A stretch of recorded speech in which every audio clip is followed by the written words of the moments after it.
Hello everyone, first time మన channel చూస్తుంటే subscribe చేసుకోవడం మర్చిపోవద్దు. వీడియోలోకి వెళ్ళినట్లయితే వసుధార, అనుపమ, మహేంద్ర ముగ్గురు మాట్లాడుకుంటూ ఉంటారు కదా. అసలు శైలేంద్ర ఆగడాలకి మీరు ఫస్టే అడ్డుకట్ట వేయాల్సింది. జగతికి తెలిసినప్పుడే జగతి కనుక రియాక్ట్ అయి ఉంటే ఇన్ని సమస్యలు వచ్చేవి కాదు. తను సైలెంట్ గా ఉందని నీకు తెలుసాక నువ్వైనా రిషికి మీ అన్నయ్య గారికి చెప్పకుండా దాచావు చూడు, అందుకే ఇప్పుడు ఇన్ని సమస్యలు ఎదుర్కోవాల్సి వస్తుంది అని అంటే అప్పుడే మహేంద్ర చాలాసార్లు చెప్పాలనుకున్నాం అనుపమ, కానీ ఏదో ఓ పరిస్థితులు అలా అడ్డంగానే వచ్చాయి మాకు. పైగా అన్నయ్యకి ఆ విషయం చెప్తే ఫీల్ అవుతాడని, తనంతట తనే తెలుసుకుంటే బాగుంటుందని ఎదురు చూసాం. అదే ఈరోజు ఇన్ని సమస్యలకు దారితీసింది. మనమేం చెయ్యడం లేదని, ఏమీ అనడం లేదని శైలేంద్ర దాన్ని అదునుగా తీసుకొని ఇష్టం వచ్చినట్టుగా ప్రవర్తిస్తున్నాడు అని మహేంద్ర అంటే అప్పుడే అనుపమ, అది సరే మహేంద్ర, కానీ ఇప్పుడు వసుధార ఎండి అయిన తర్వాత మొదటిసారి చేయబోతున్న ఫంక్షన్ ఇది, ఎలాంటి లోపం లేకుండా జరగాలి. కానీ పరిస్థితి చూస్తుంటే నాకేదో భయంగా ఉంది అని అనుపమ అంటే, అదేంటి అనుపమ, నీకెందుకు అలా అనిపిస్తుంది అని మహేంద్ర అడిగితే మళ్ళీ శైలేంద్ర ఏదైనా అనేసరికి షాక్ అవుతుంది వసు కూడా.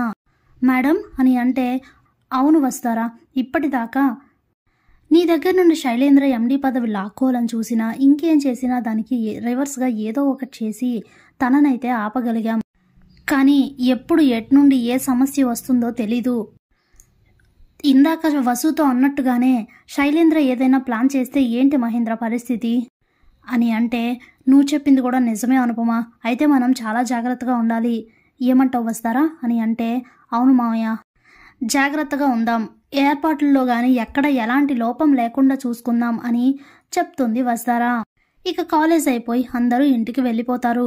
ఇంతలో రాత్రి అవుతుంది. శైలేంద్ర తన గదిలో అటు ఇటు తిరుగుతూ రేపు ఫెస్ట్లో వసుని అవమానించి తనని ఎండి పదవి నుంచి తొలగించడానికి అదిరిపోయే మాస్టర్ ప్లాన్ అయితే వేస్తాడు. ఈసారి మాత్రం నువ్వు తప్పించుకోలేవు వస్తారా, నువ్వు నా వలలో చిక్కాల్సిందే, నాకు ఎండి పదవి ఇచ్చి నువ్వు పక్కకి తప్పుకోవాల్సిందే, ఇందులో అసలు ఎలాంటి మార్పు లేదు అనుకుంటూ చాలా చాలా హ్యాపీగా ఫీల్ అవుతూ ఇక ఫంక్షన్లో వస్తార్కి అవమానం జరిగినట్లు, తనని ఎండి బాధ్యతల నుంచి తప్పించి శైలేంద్రకి ఆ బాధ్యతలు అప్పగించినట్టు కూడా తెగ కలలు కనేస్తూ ఉంటాడు శైలేంద్ర. ఇంతలో ఫెస్ట్ రోజు రానే వస్తుంది. ఉదయాన్నే అందరూ కాలేజ్కి వచ్చి ఎవరి ఏర్పాట్లు వాళ్ళు చేస్తూ ఉంటారు. ఇంతలో శైలేంద్ర కాలేజ్కి వచ్చి అంతా చూస్తూ తనకి కావలసిన ప్లాన్ అంతా చేసుకుంటూ ఉంటాడు. ఇంతలో వస్తారా వచ్చేసరికి గుడ్ మార్నింగ్ ఎండి గారు అని అంటాడు శైలేంద్ర. కోపంగా చూస్తూ ఉంటుంది వస్తారా.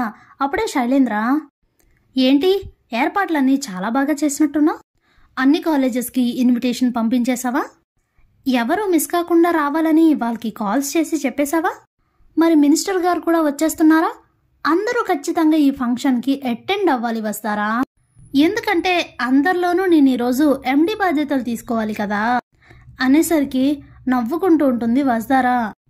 ఏయ్ ఎందుకా నవ్వు అని శైలేంద్ర అడిగితే అప్పుడే వసు, నాకు తెలుసు శైలేంద్ర, నా చేతుల్లో నుంచి ఎండి బాధ్యతలు లాక్కోవడానికి ఏ చిన్న అవకాశం దొరికినా వదలట్లేదు, అలాంటిది ఇంత పెద్ద అవకాశాన్ని వదులుకుంటావని నేనెలా అనుకుంటాను చెప్పు, ప్లాన్లు వేయడాలు, ఫంక్షన్లు చెడగొట్టడాలు అన్నీ నీకే తెలుసు అనుకున్నావా, నీ ఆలోచనల్ని ఎలా తిప్పి కొట్టాలో నాకు కూడా తెలుసు అని అంటుంది వస్తారా. ఏం చేస్తావు, నువ్వేం చెయ్యలేవు అని శైలేంద్ర అంటే, అవునా నేనేం చెయ్యలేనా అంటూ ఫోన్లో ఉన్న వీడియో ఓపెన్ చేసి చూపిస్తుంది శైలేంద్రకి. అదే ఆ రోజు రిషి బ్రాస్లెట్ పంపించి తనను ఒక ప్లేస్కి రమ్మని ఎండి సీట్ ఇవ్వకపోతే రిషిని చంపేస్తానంటాడు కదా, ఆ వీడియో చూపిస్తుంది శైలేంద్రకి. ఒక్కసారిగా టెన్షన్ స్టార్ట్ అవుతుంది శైలేంద్రకి. ఏ వస్తారా, ఇప్పుడు ఈ వీడియో ఎందుకు తీసావు అని అంటే, ఏంటి ఇంకా నేనేం చేయకుండానే అంత కంగారు పడిపోతున్నావు, నువ్వే కదా ఇప్పటిదాకా కాలేజ్లో అందరినీ పిలిచావా, అందరూ వస్తున్నారా, అందరి ముందు ఎండి సీట్ని దక్కించుకుంటానన్నావు కదా, ఆ టైంలో నువ్వు నిజంగా ఏదైనా ప్లాన్ చేసి ఈ ఫెస్ట్ చెడగొట్టాలని నువ్వు అనుకుంటే మినిస్టర్ గారు, కాలేజ్లో అందరూ, ఫణీంద్ర సార్ అందరూ ఉండంగానే ప్రోగ్రాం మొత్తం చూడటం కోసం అక్కడ అరేంజ్ చేశారే బిగ్ స్క్రీన్, అలా చూడు, ఆ బిగ్ స్క్రీన్ పైన ఈ వీడియో వస్తుంది అనేసరికి స్టన్ అయిపోతాడు శైలేంద్ర.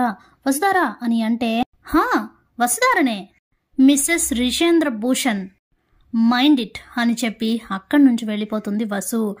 ఇక శైలేంద్రకి ఏం చేయాలో అర్థం కాక తేరుకోలేని షాక్లో పడిపోతాడు.